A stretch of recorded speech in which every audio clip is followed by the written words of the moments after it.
Esto es Palabra de Rudolf Steiner. Rudolf Steiner. Un espacio inspirado en la vida, obra y legado del fundador de la antroposofía. Un camino de conocimiento que conduce lo espiritual del ser humano a lo espiritual del universo.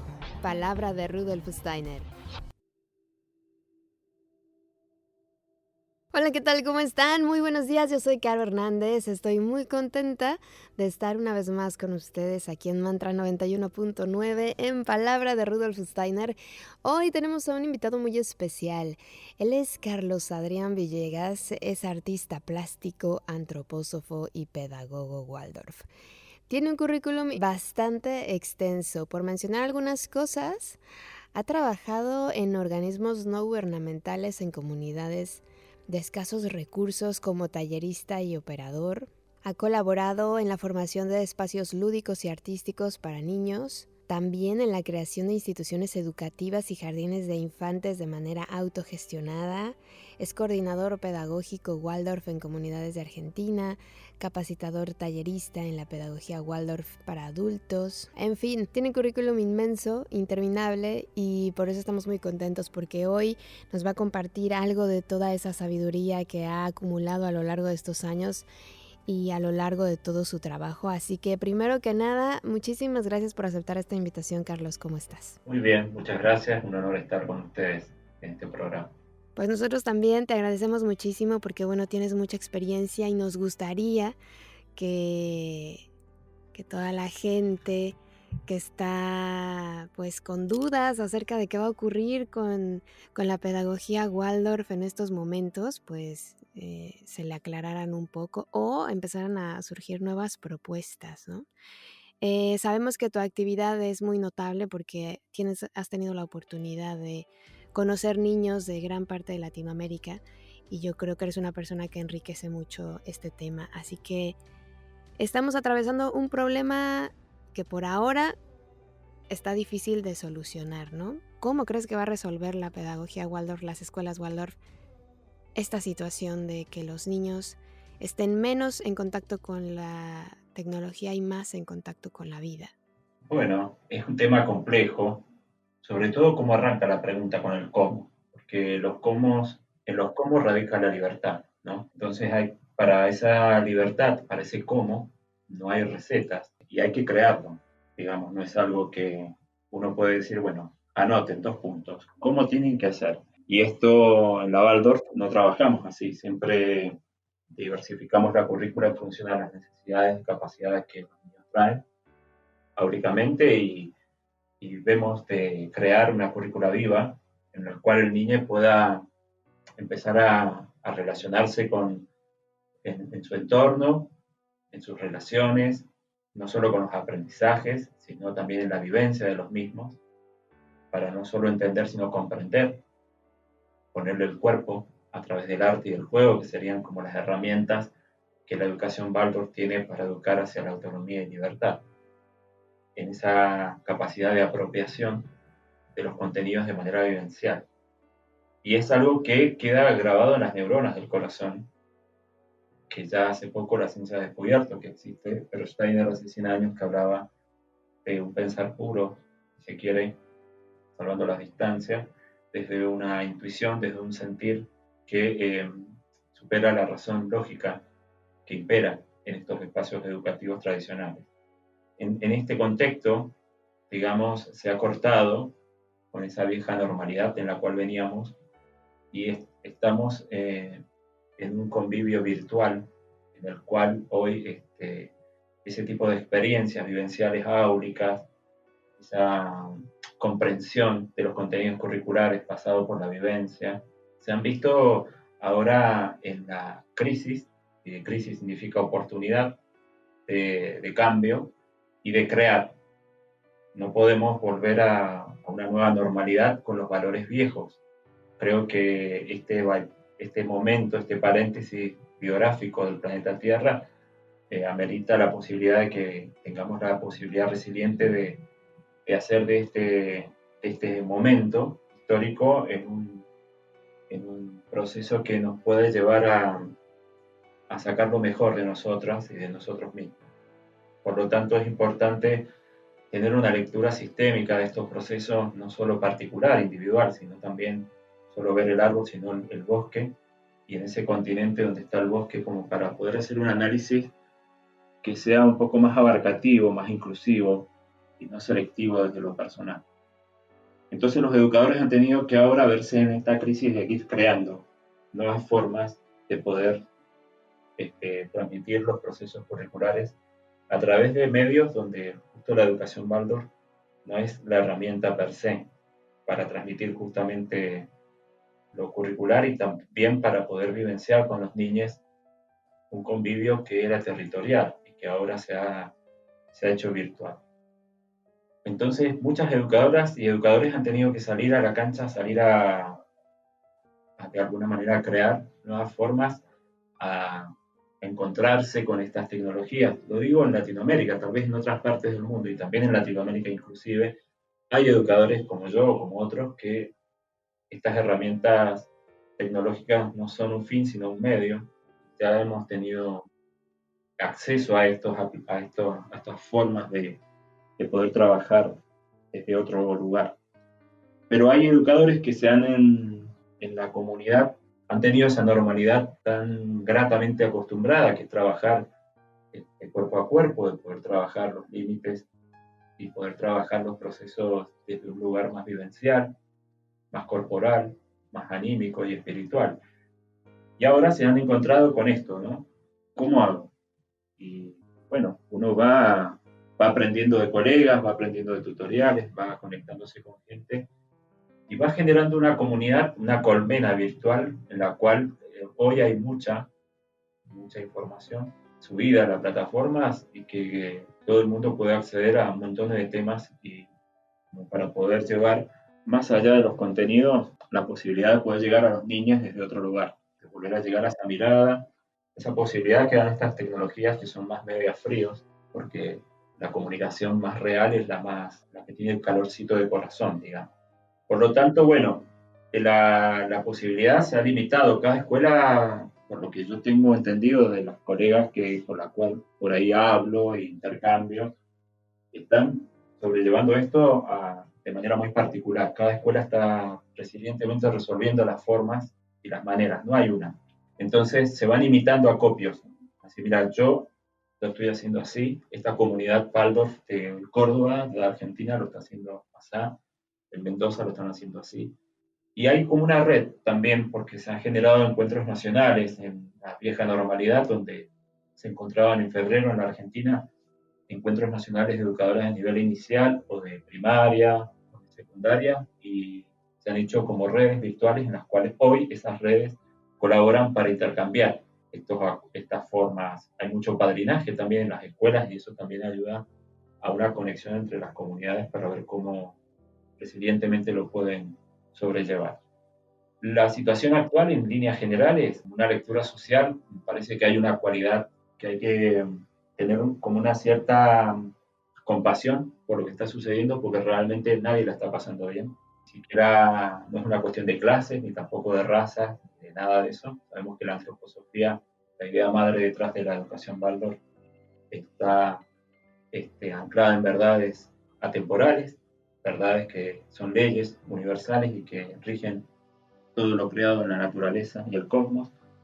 Por lo tanto, sabemos que esto de alguna manera va a ser transitorio dentro de este marco que nos toca ahora pasar, pero mientras tanto, esta oruga se tiene que ir transformando en este encierro y ver qué capacidades resilientes va a sacar para la nueva normalidad.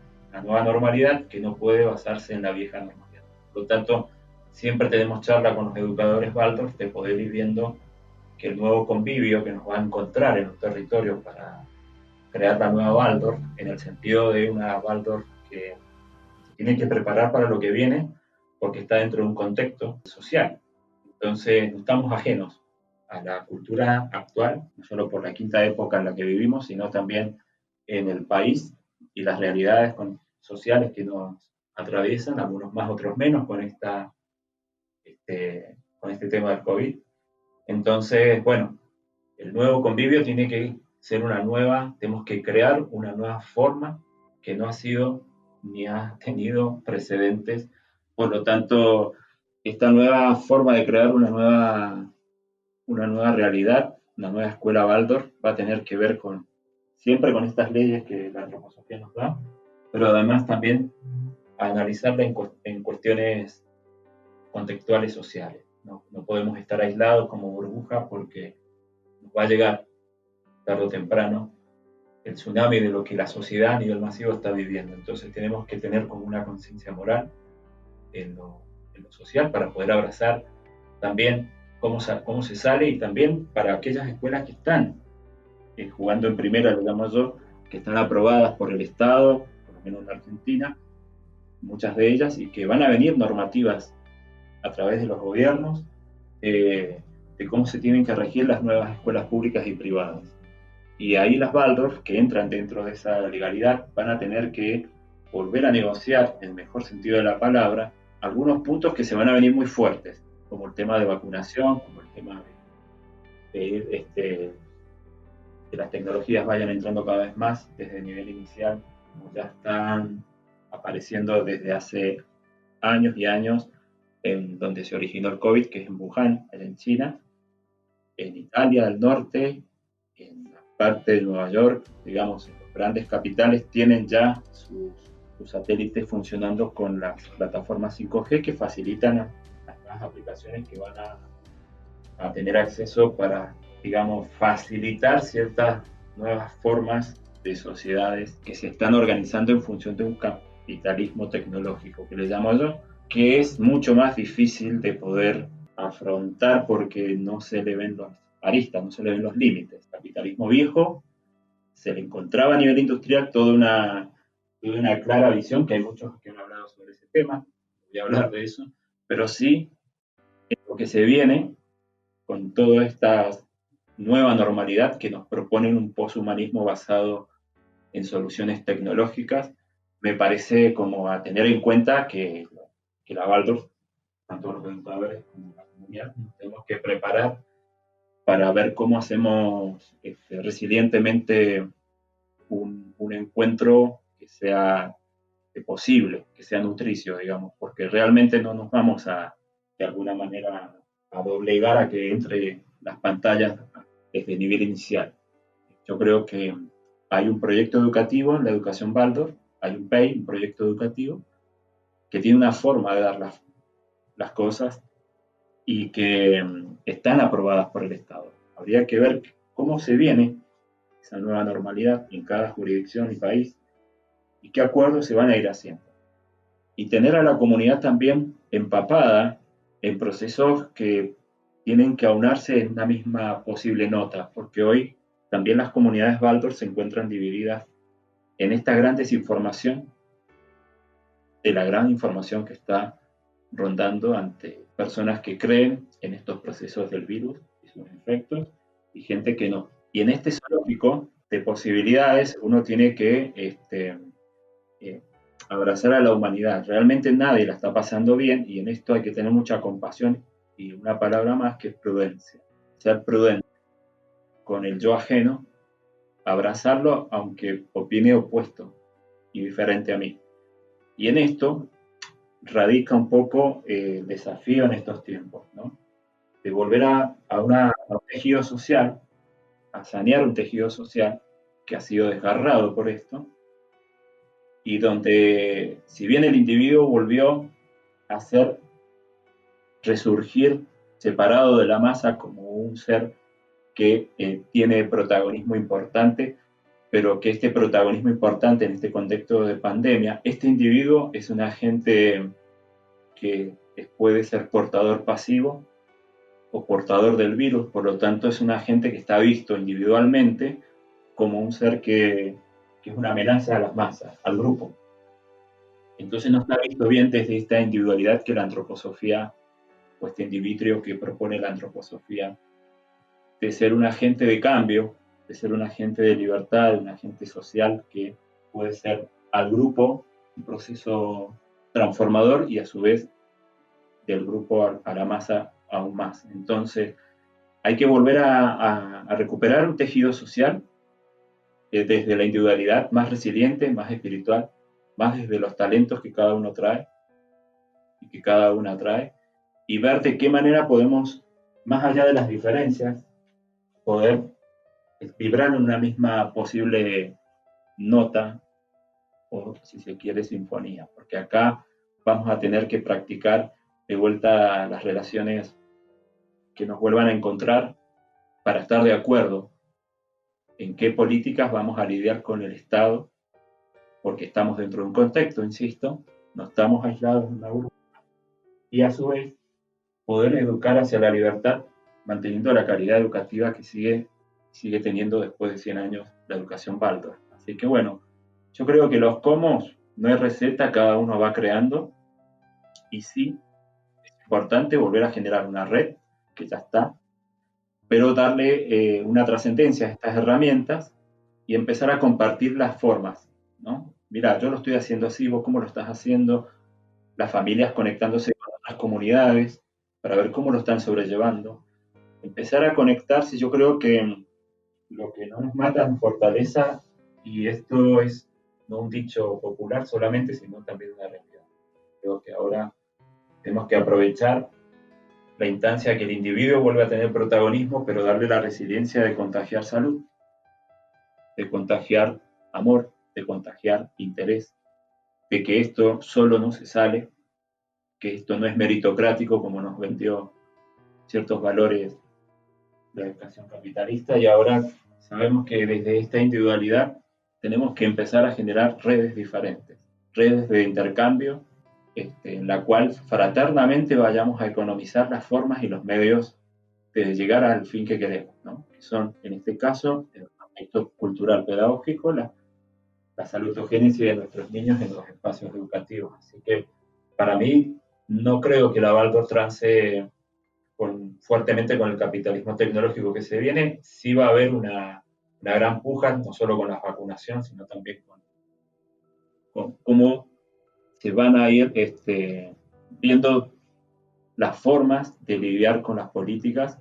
Van a tener que salir muchos actores políticos, sin ser partidarios de algún cartel o color, pero sí empezar a trabajar en el alma humana la posibilidad social de intercambiar con aquellos que son diferentes a mí, no solo dentro de la misma comunidad Waldorf, sino también con aquellos actores sociales de la vida pública del Estado en el cual vivimos. Entonces tenemos que tener cintura y empezar a capacitar y abrir espacios en el alma que nos den recursos simbólicos para lidiar con esas instancias. Yo soy un educador y artista plástico muy tímido que me fui haciendo de ciertas herramientas sociales. La vida me llevó, como ahora en este momento, a hacerme de otras herramientas sociales para poder intercambiar.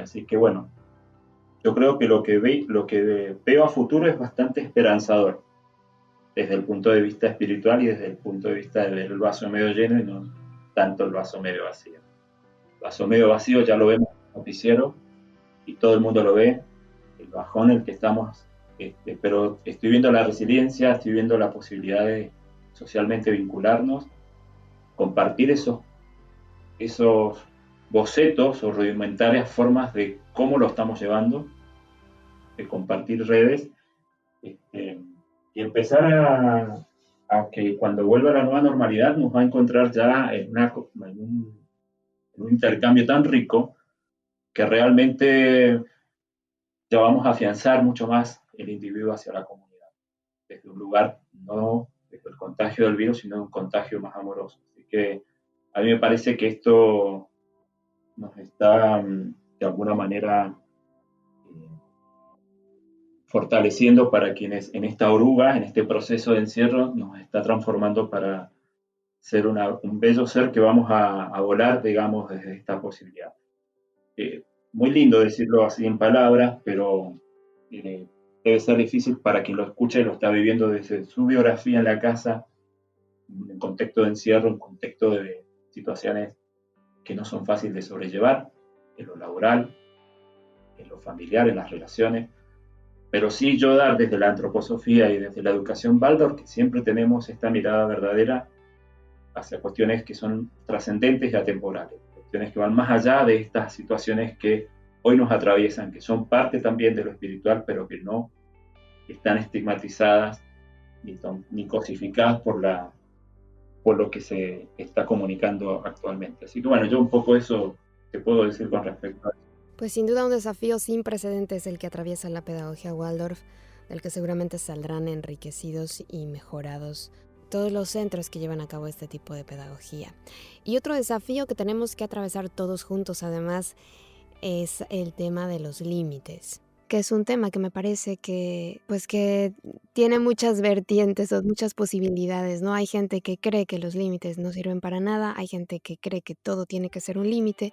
Entonces me parece que como padres, al no prepararnos para ser padres, al no saber tampoco, yo creo que los adultos no sabemos cómo comunicarnos con los niños porque hemos olvidado ese mundo, ¿no? Infantil.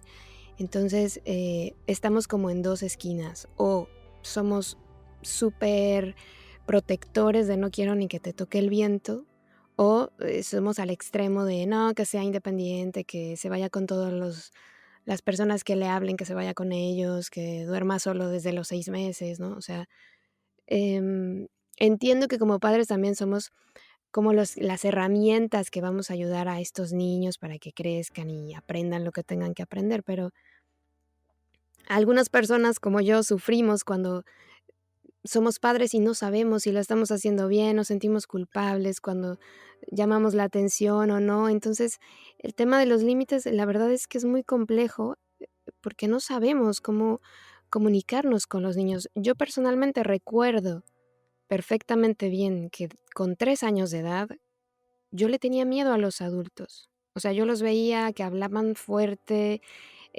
a una señora la recuerdo con las uñas súper largas, rojas, que se maquillaba muchísimo y me daba terror. O sea, yo la veía y entonces, en general, yo recuerdo a la gente tan grande que gritaban y me daban miedo. Entonces, esa visión, esa manera de percibir a los adultos la hemos olvidado casi todos, y cuando nos queremos relacionar con un niño o lo hacemos de payaso, o creemos que hay que cantarles todo el tiempo y hacerlos reír, o estamos todo el tiempo diciendo, eso no lo toques, eso no puedes, eso no lo sabes hacer, eso, ¿no?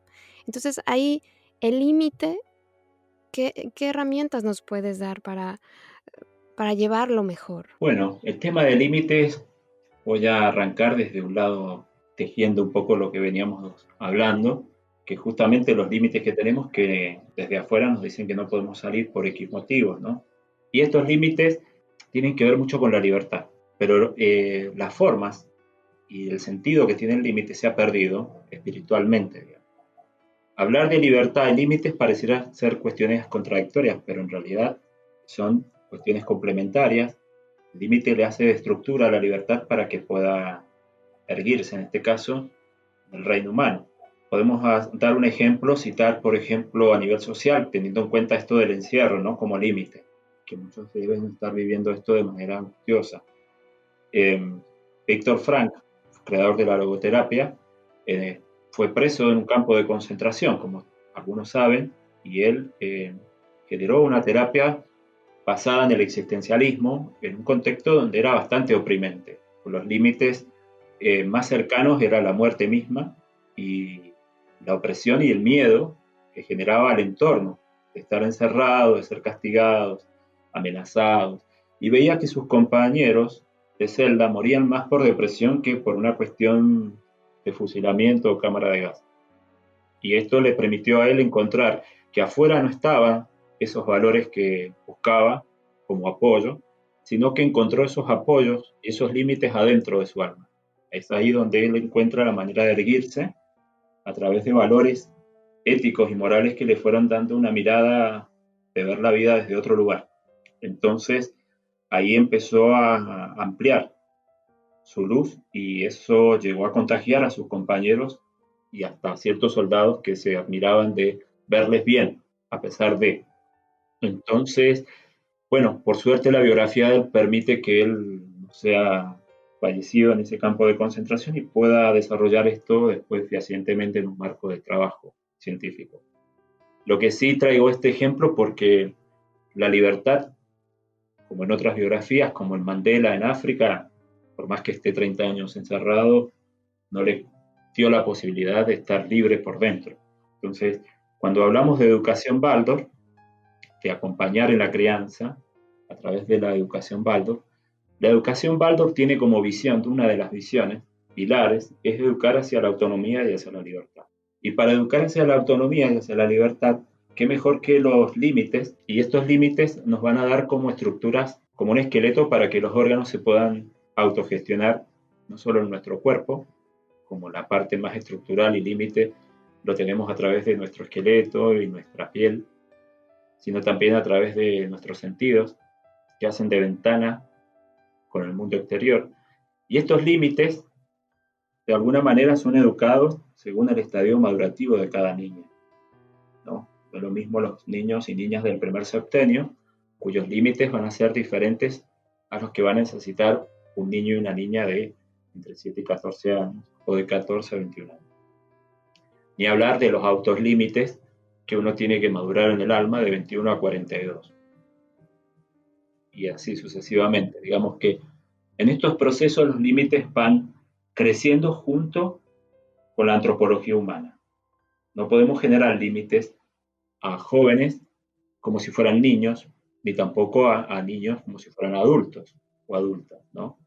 De lo que es bueno para mí puede no serlo para ti. Yo tengo que ver y observar qué puedo acompañar en este proceso de generar los encuadres necesarios y climas para que ese niño pueda vivenciarse y esa niña pueda vivenciarse dentro de ciertos marcos que cada familia va a dar de seguridad y de lo que cree como seguridad. Porque acá también entramos en el plano de las creencias, las matrices que cada uno sostiene para su biografía. Por lo tanto, desde la educación Waldorf, siempre Steiner nos da la posibilidad de observar la naturaleza como acopio de las leyes espirituales que profundamente son arquetipos que están y que se manifiestan en todo lo creado. Entonces, para poder ir viendo esto a nivel cósmico, este sistema en el cual vivimos, este sistema solar, se estructuró en ciertos ritmos y hábitos, si se quiere la palabra, para poder generar un cierto patrón de ritmo, melodía y armonía, que tiene que ver con esto de poder entender metafóricamente cómo fue creado este sistema solar y que gracias a esos límites que tiene matemáticos, si se quiere, sin caer en lo mecanicista, pero sí en este proceso de poder entender que hay leyes que hacen que sean necesarias para que coexista una fraternidad de medios. Entonces, vamos viendo de que todo está basado en procesos de ritmos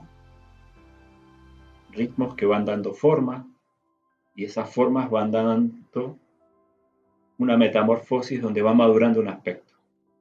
Entonces vamos a ir viendo que las generaciones, nuestras generaciones de nuestros ancestros, nuestros abuelos y abuelas, tenían otra forma, como vos bien decís, Caro, de incorporar los límites de manera educativa. Tengamos presente que la pedagogía, vista como ciencia y como un derecho, no lleva más de 100 años, fuertemente desde una mirada más consciente, si se quiere. Podemos decir que el siglo XX ha sido el siglo de los derechos de niñez y adolescencia, y el siglo XXI como la aplicación de los mismos, pero muy rudimentario para lo que es la historia de la humanidad, donde los niños no tenían derechos, tenían deberes. Y en el día de hoy sigue un lastre de eso todavía, donde los niños tienen más deberes que derechos. Y esto tiene que ver con los límites puestos desde otro lugar. Cuando yo empiezo a ver qué son los derechos y garantías de todo niño, y el derecho es jugar, es un juego que es un trabajo serio para los niños y niñas. Y los deberes, bueno, los deberes son todas aquellas cualidades sociales a las cuales hay que intercambiar con ciertas cualidades, pero hay ciertos derechos que se tienen que dar. Si se vulneran los derechos, los niños y niñas se sienten poco animados a generar esos deberes, esas tareas, o todos los deberías, está un poco planteada la modernidad. Entonces, yo lo que creo que, por ejemplo, uno de los procesos naturales de que nos invita a la antroposofía en esta mirada antropológica de cómo nace un ser humano, nos podemos ir dando cuenta de cuáles son los límites. Estos límites, por ejemplo, lo podemos ver desde el nivel inicial cuando nace un ser a nivel físico. El primer límite de cambio fuerte, dentro de muchos, es el de nacimiento, ¿no? El reino humano pareciera ser que tiene una cualidad diferenciada del reino animal, que es la capacidad de tener un cuarto cuerpo, que es un yo, que el animal no se puede decir a sí mismo yo, sino que está programado por la especie y tiene una forma y una función específica dentro de la ecología de medios. Esos animales responden territorialmente a una ecología, por eso están en esa región y no en otra. Y en esta ecología de medios, también el reino vegetal comparte esto. Esos son sus límites que ya están programados. El que tiene una semilla de un árbol que va a dar ciertos frutos y sabe de semilla, sabe que no va a modificar a mitad de camino y ser otro fruto. Ya está programado el reino vegetal a lo que va a ser predestinado en esta evolución de las especies. Pero el reino humano tiene una cualidad diferenciada de los demás reinos, que es el yo. Y es la posibilidad de elegir, y la posibilidad de elegir a través de la autonomía que nos va a dar y la libertad, que el reino animal no la tiene. Entonces, en ese marco de espacios, ya entramos a observar que el reino humano no deviene de la teoría evolucionista darwiniana, desde el punto de vista de que somos unos animales un poquito más desarrollados, sino que somos un reino aparte, desde el punto de vista antroposófico. Y tenemos cualidades diferenciadas, cosas que heredamos de los demás reinos y cosas nuevas. Y este ser bípedo que camina por la tierra tiene como la posibilidad trascendente de poder ser libre, de poder elegir, de poder crear. Las extremidades superiores, que en el reino animal estaban dadas para andar en cuatro patas, acá se liberan a la altura del corazón para crear en libertad. Entonces, ¿cuál es el primer acto autónomo? Te pregunto a vos, Caro, y a los quienes escuchan, que tiene el ser humano cuando nace, cuando apenas nace: respirar. El primer acto autónomo de empezar a respirar por sí misma, por sí mismo, y largar el llanto. Después tiene que empezar a digerir por sí mismo y por sí mismo, porque dentro de la panza de la mamá los límites estaban dados de una manera tan organizado y perfectamente que no dependía, digamos, del feto solamente. Hay toda una programación que hace que, si se cuida esos límites, esa pancita, ese monoambiente en el cual está y se va como transformando, van a ser posiblemente. Ahora, ya el ser humano expuesto al mundo exterior, ya no en un lugar acuoso, ya entra con las leyes de la gravedad fuertemente, ya se encuentra en un proceso donde yo tengo que empezar a respirar por mí mismo, comer por mí mismo, andar por mí misma, hablar por mí misma, por mí mismo, y pensar, que son los tres pilares fundamentales dentro del acompañamiento. Entonces, lo primero que el niño del primer septenio busca es algo que se ha perdido, que es primero el canal de parto. Ya los partos no son naturales como antes, están muy programados dentro de esta industria, que hay toda una industria dentro de esto. Entonces ya te meten miedo de entrada que posiblemente puedan haber, posiblemente, porque puede que haya, ¿no? A quedar que también puede que haya algunos problemas de cordón y demás, pero por lo general no se duda. Y hay como una fe ciega ante las ciencias materialistas de que, bueno, si me lo dice el médico, tiene que ser. Entonces vamos a un parto que no es natural y que realmente es violencia obstetra. Y ese es el primer canal de límite que el niño tiene al venir a un mundo, que es bastante violento, bastante fuerte, bastante frío, y que todo eso marca en la biografía como un sello que después tiene que lidiar con esos procesos.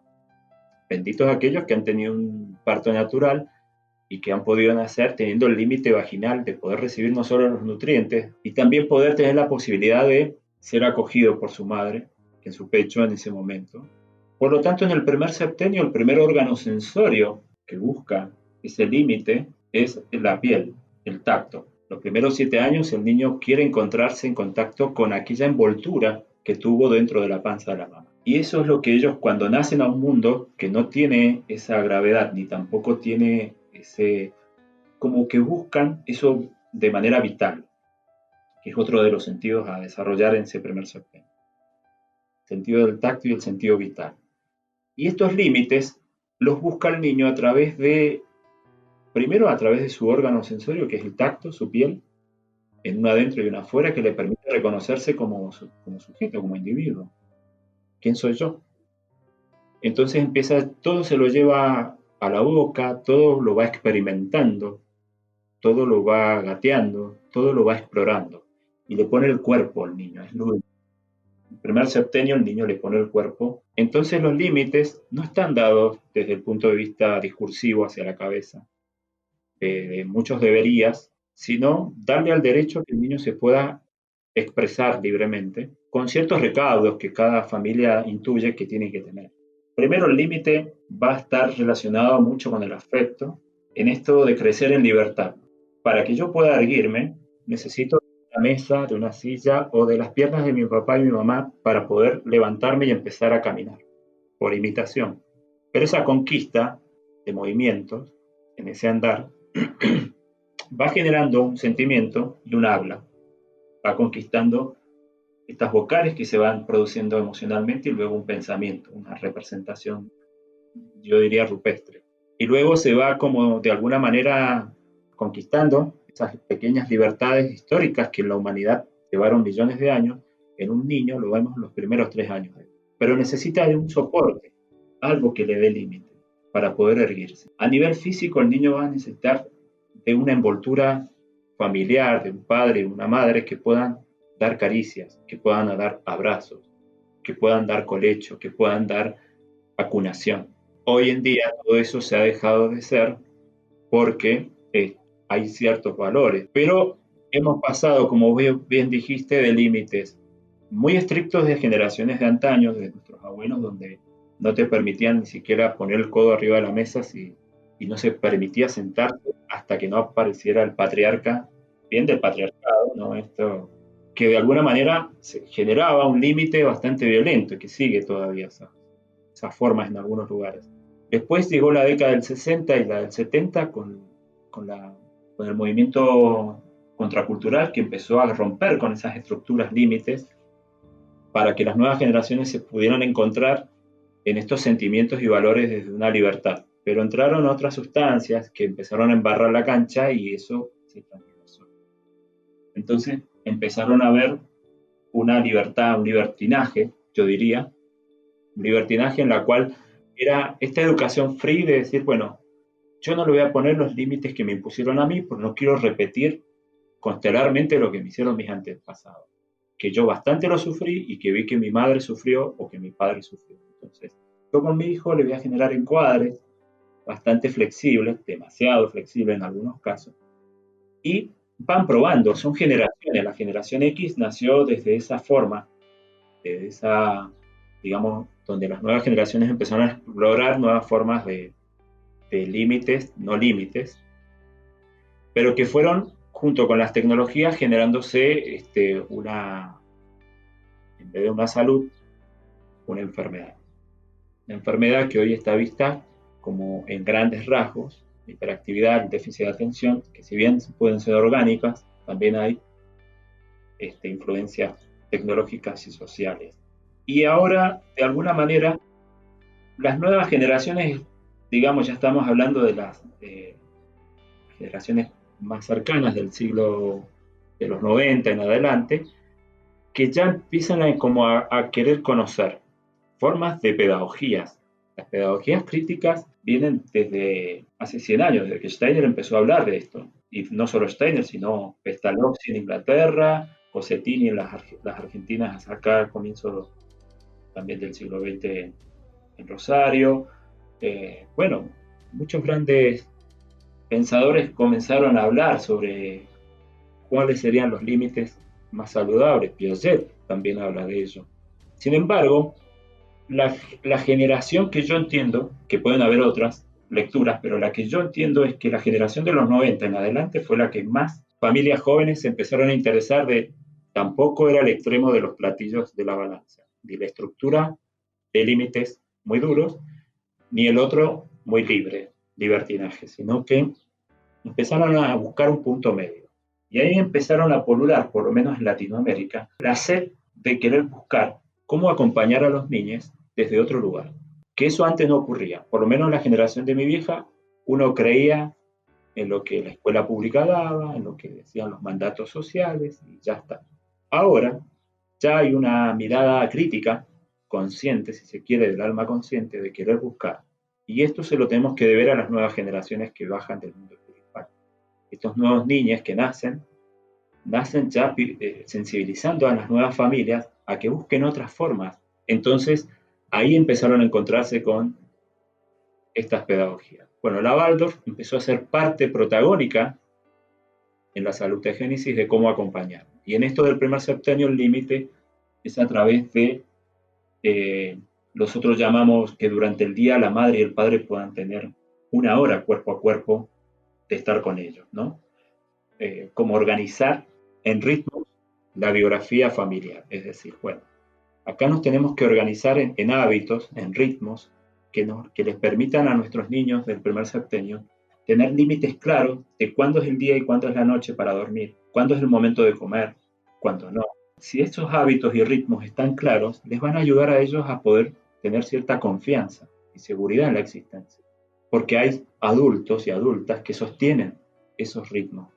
Pero cuando los adultos no sostienen esos ritmos, esos límites, que uno quiere, yo me quiero imponer que voy a cenar siempre a la misma hora y después pasa algo, se me hizo tarde en el trabajo de Zoom, ahora estoy con esto, y vamos haciendo del territorio en el que vivimos un caos. Y los niños necesitan algo que extrañan de ese paraíso perdido que fue estar dentro de la panza de la mamá, donde había un ritmo, que era el ritmo del corazón, que le daba un ritmo de 4 tiempos, un tambor que le daba cierta tranquilidad, un líquido que lo abrazaba, que le daba respiración, le daba alimento. Bueno, ahora el niño necesita conquistar eso autónomamente, por sí mismo, pero también necesita que le generemos una envoltura de buenos hábitos y ritmos saludables. ¿Y cuáles serían los ritmos saludables? Aquellos que se puedan relacionar más también con el entorno, con los cambios de estación, con el día y la noche, con los hábitos que tiene la naturaleza también, porque nosotros como parte de los reinos somos parte de esta ecología. Entonces, sabemos que cada familia puede elegir los ritmos y los límites como estructuras flexibles, no rígidas, para que uno pueda tener un imponderable y decir, che, hoy no vamos a comer como veníamos comiendo, porque, viste, se nos corrió esto, pero sabemos que el día siguiente lo vamos a volver a lograr, como esta perseverancia en la voluntad.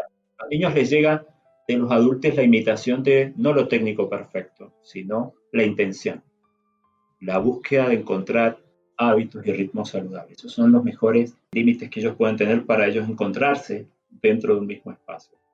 Después está la selección del material de los juguetes que le podemos acercar, que son juguetes de madera, van a generar al sentido del límite del tacto cierta comunicación. Esa comunicación se ha perdido porque hoy los juguetes son industriales, son de plástico y no transmiten. Entonces los sentidos del tacto a los 30 minutos aproximadamente se anulan y el juguete queda roto o rechazado. Pero con un juguete de trapo de algodón hecho por la madre o la abuela, o el juguete de madera artesanal, que pueda transmitir temperatura y puede haber comunicación con el sentido del tacto, con los elementos de la naturaleza, el agua, la tierra, algo que hoy decimos no por miedo a. Pero esos son nuestros límites como adultos, son nuestros propios miedos proyectados. Son los miedos nuestros que se proyectan y en realidad son nuestros límites. Ellos, los niños, nos muestran que, mirá, hasta acá llegaste, papá, mamá, tenés miedo, no me lo proyectes. Fíjate vos si podés trascender ese límite para la libertad tuya y tu autonomía, y de paso me brindás esa tranquilidad a mí dentro de este contexto. ¡Wow! Yo creo que las nuevas generaciones nos están avisando esto, que un buen límite no es impuesto, sino es una conquista interior de cada adulto, cada adulta. Así que bueno, lo que se aconseja para los primeros años de vida es eso, mucho abrazo, mucho contacto, que ellos puedan entrar en contacto con elementos naturales. Si el niño logra explorar el mundo a través del sentido del tacto, cuando sea adulto va a poder ser una persona empática, va a poder captar el yo de otra persona. Pero si el niño estuvo rodeado en una burbuja de plástico, con juguetes de plástico, con esto no se dice, eso no se hace, eso no se toca, como dice Serrat, y bueno, entonces va a ser un niño que más que autónomo y libre va a ser dependiente.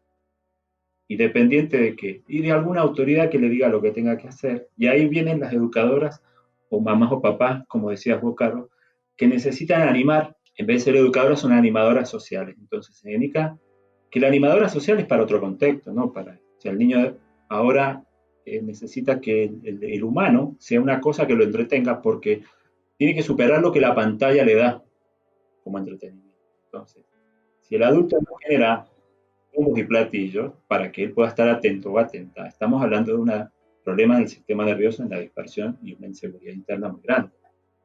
Un niño que se encuentra confiado en sí mismo es porque se logró habitar, porque hay un entorno que lo acompaña con hábitos, con límites, con ritmos, y que de alguna manera a él le permite encontrarse con ese mundo de manera natural también.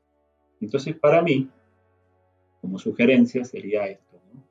Menos pantallas, más encuentro con la naturaleza, acompañar, estar ahí. Siempre tiene que haber un adulto o adulta estando velando, pero haciendo algo. No con el panóptico de estar mirando y vigilando qué hace, qué no hace. Porque eso interfiere, la mirada palpa también, toca.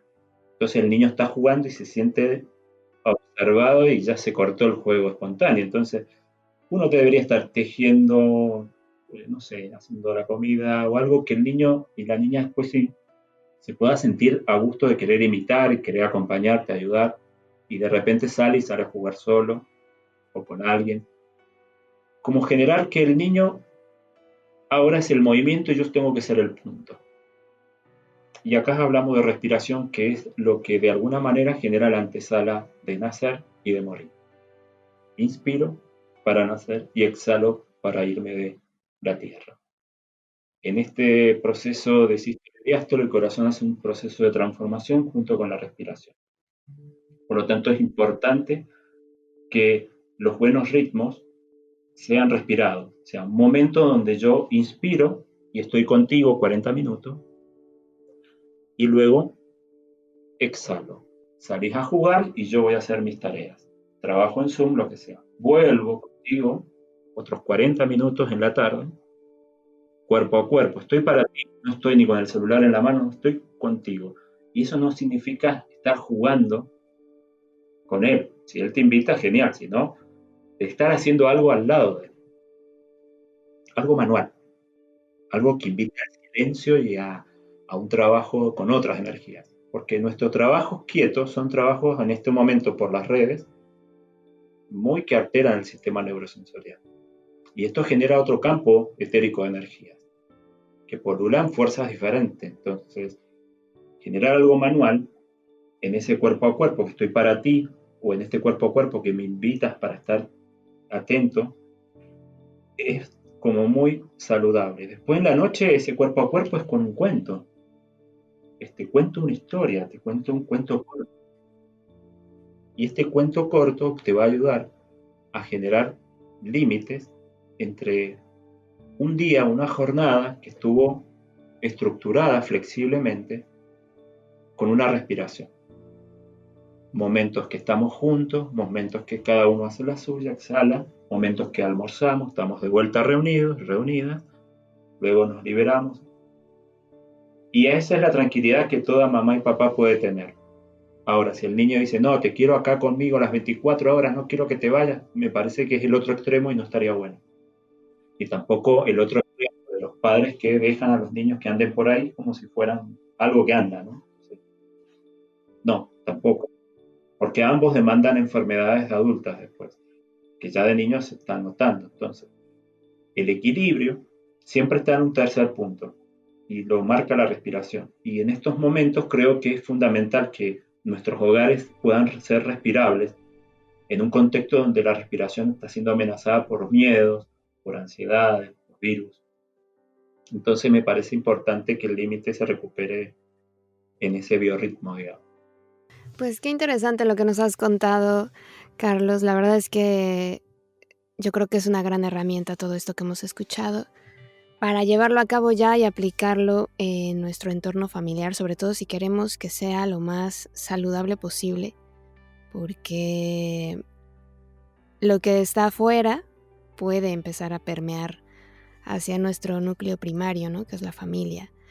Y yo creo que si mantenemos eso estable, como dices tú, con los ritmos, con las pautas que vamos marcando, pues yo creo que ahí los niños van a crecer mucho más saludables, con buenos valores y bueno, me llama la atención lo que decías del ser, que los niños crecen y se convierten después en adultos empáticos, pero si los padres que tienen no son empáticos, ¿eso también lo pueden desarrollar? Claro que eso va a nacer de la necesidad libre de cada adulto y cada adulta de poder decir, si yo quiero salir del yo-yo, que le llamo yo, que es un juego que se daba acá, no sé en España, pero acá en la Argentina, es como una rueda que gira con una tira y luego vuelve a tu mano.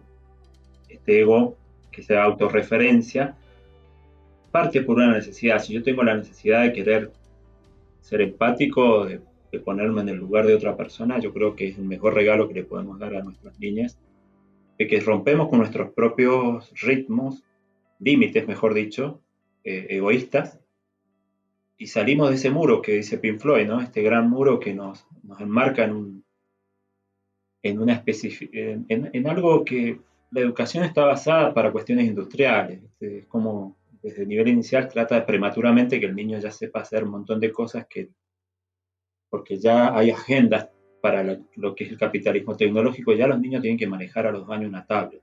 Es así, lo tienen en los baby shower, lo tienen como regalo en todos lados y no se reflexiona fuertemente sobre esto. No hay una mirada que puede estar pasando más allá de esto. Y esto es romper con los propios límites de que cada necesidad de familia puede llegar a sentir.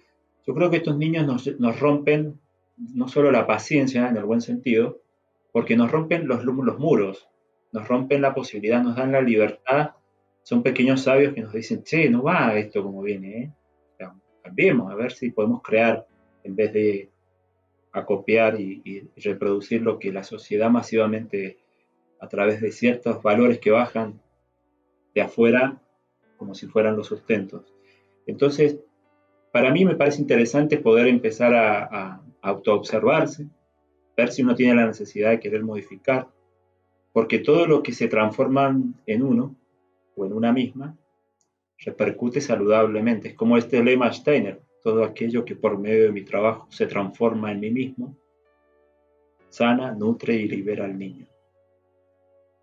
Y yo creo que si hay alguna mamá o un papá que se siente llamado a esa autoobservación, de ir modificando algunas cosas que cree que son tóxicas o que le genera un límite, no sabe cómo relacionarse con otro ser humano, no tiene muchos recursos simbólicos y tampoco tiene cómo relacionarse con la naturaleza. Yo le invito a que entre al mundo de la educación Waldorf, que es un camino de vida que no tiene techo con la antroposofía y que la antroposofía nos brinda este camino de volver a reconectarnos de manera sistémica con el cosmos, con las leyes, empezar a danzar. Nos estamos perdiendo de una gran fiesta, siempre le digo a las familias, es una gran fiesta lo que está pasando con los cambios de estaciones y demás. Nosotros somos los que vivimos rítmicamente, ¿no? Con frutos que no son de estación, con modos de vida y ritmos que no acompañan procesos naturales. Entonces, bueno, después tenemos pastillas y cuestiones artificiales para esa vida artificial. Si uno logra despertarse y siente la necesidad, bueno, hay herramientas. La educación Waldorf invita a que sea conocida para aquellas familias que quieran en la crianza profundizar una coherencia en el pensar, el sentir y el hacer de su niño y su niña, sea la libertad, que sea autónoma, que no dependa solamente, sino que comparta con alguien. Y no sea una consumidora final, sino que sea una productora, además, que pueda producir, que pueda crear, no ser una consumidora. Yo no terciarizaría la educación de mi niño y de mi niña. Trataría de ver de que pudiera ser un trabajo colectivo, social. Eso es lo que invita a la educación Waldorf. Ahí las familias se van a empezar a trabajar en lo social, en ir trabajando en ritmos. No tengo una escuela Waldorf cerca, bueno, me voy juntando en las redes. Ahora utilicemos este convivio virtual para ir conectándonos con charlas, con este programa, con muchos otros que hacen ecos y faros en este momento de gran oscuridad. Y también la posibilidad de que la antroposofía, como editorial, ahora cada país, cada continente es accesible para poder entrar en un trabajo de autoconocimiento, de conocimiento de las leyes del cosmos y las terrestres, y nos podamos encontrar en esa gran fiesta en la cual estamos permanentemente invitados y que no accedemos porque no vemos. Pero si logramos liberar las cataratas de nuestras retinas, vamos a ver que estamos en un mundo tan maravilloso como San Francisco lo vio. Y ahí fraternamente vamos a empezar a trabajar desde otro lugar, vamos a empezar a decir hermano Sol, hermano Luna, no como idealista, no como romántico, sino realmente como una verdad. Y eso es algo muy bello de heredar, de poder dar. Creo que lo mejor que uno puede dar a sus niños es el intento de, no lo técnico perfecto, sino el intento. Estoy yendo con mis sombras y mis luces, estoy tratando. Pero se puede. Muchas familias les observo que se han transformado bastante en sus biografías, no solo como constelación familiar, sino individualmente. Y los niños los veo que los miran desde abajo y dicen, che, se puede. La verdad es que yo vine a este mundo y veo que se puede. Que a pesar de, lo están pudiendo, a su modo, a su tiempo, a su forma. Así que bueno.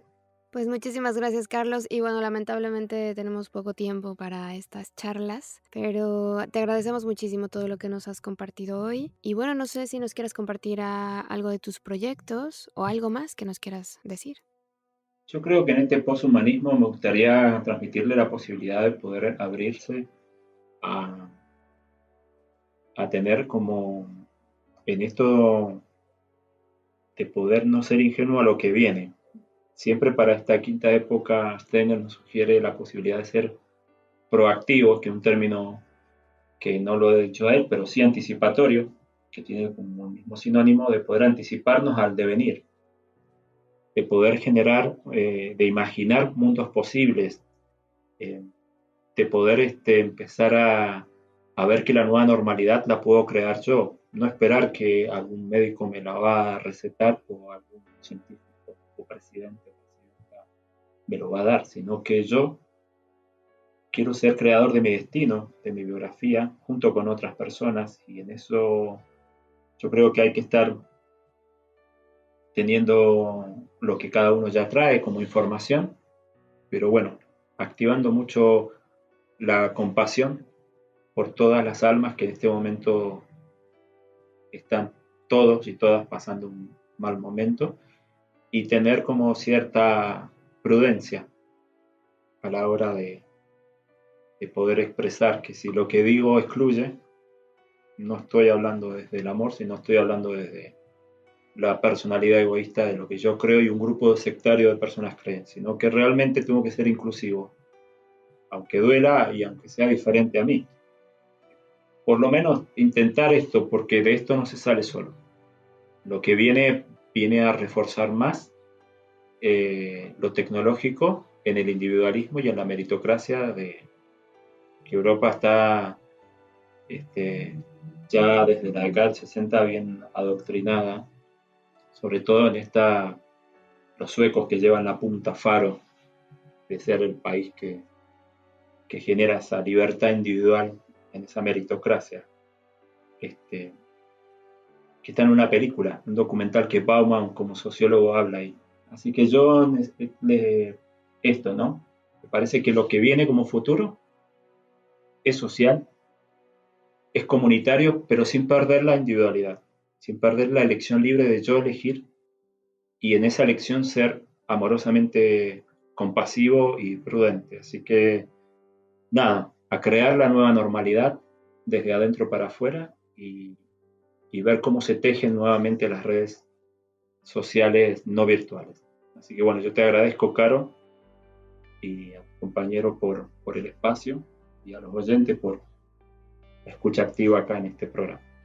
Muchísimas gracias a Carlos Villegas por esta charla tan interesante, tan enriquecedora, en la que de verdad escucharlo es un placer porque es como un poeta, ¿no? Que habla con un lenguaje muy bonito, no sé, me gusta mucho eso, yo creo que es un buen comunicador. Y me quedo con un montón de mensajes que nos ha sugerido a lo largo de esta charla, que es el hacer alianzas, el tener presente que solos no vamos a salir de aquí, que aunque aparentemente estamos viviendo una situación que nos ha alejado, que nos ha distanciado físicamente, es una buena oportunidad para salir más unidos que nunca, pero quizá no podamos tener ese contacto físico que quisiéramos, pero sí podemos unirnos de otra manera y podemos contribuir para salir fortalecidos, para salir transformados y convertirnos en mejores seres humanos y poder dar servicio, ¿no? Poder ayudar, poder crecer, aprender, que al final eso es lo que venimos a hacer prácticamente a este mundo. Y algo que también me encanta que dice Carlos es el ser respetuosos, el ser empáticos, y qué mejor que contagiarnos de amor, ¿no? Eso sería una bonita manera de contrarrestar esto que estamos atravesando. Así que muchísimas gracias a Carlos Villegas por esas palabras llenas de sabiduría. Gracias por su tiempo y gracias a ustedes por escuchar y acompañarnos. De verdad que hemos recibido mensajes muy lindos de la gente que nos escucha. Así que quiero mandar un saludo muy especial a Gustavo Molina por ese video tan bonito que nos envió, a Enzo Vespa, que siempre está ahí presente apoyándonos. Gracias de verdad por escucharnos, por sus bellas palabras, y ojalá nos podamos seguir enriqueciendo mutuamente con todo esto que nos van aportando personas que tienen esa bondad y esa nobleza y esas ganas de que este mundo pues evolucione, que eso es algo muy interesante, muy atractivo. Gracias una vez más por acompañarme. Te recuerdo que podemos estar en contacto a través de nuestra página web en palabraderudolfsteiner.com o en Facebook y en YouTube nos puedes encontrar también como Palabra de Rudolf Steiner. Si así debe ser, nos escuchamos el próximo miércoles. Ya sabes que contigo están mis mejores deseos, que el sol brille mucho tiempo sobre ti, que el amor te rodee siempre y que la luz que mora en ti guíe tus pasos. Te dejo como siempre en la mejor compañía en Mantra 91.9 FM. Yo soy Caro Hernández. Gracias, hasta la próxima. Escuchaste Palabra de Rudolf Steiner. Rudolf Steiner. Un espacio inspirado en la vida, obra y legado del fundador de la antroposofía. Un camino de conocimiento que conduce lo espiritual del ser humano a lo espiritual del universo. Palabra de Rudolf Steiner.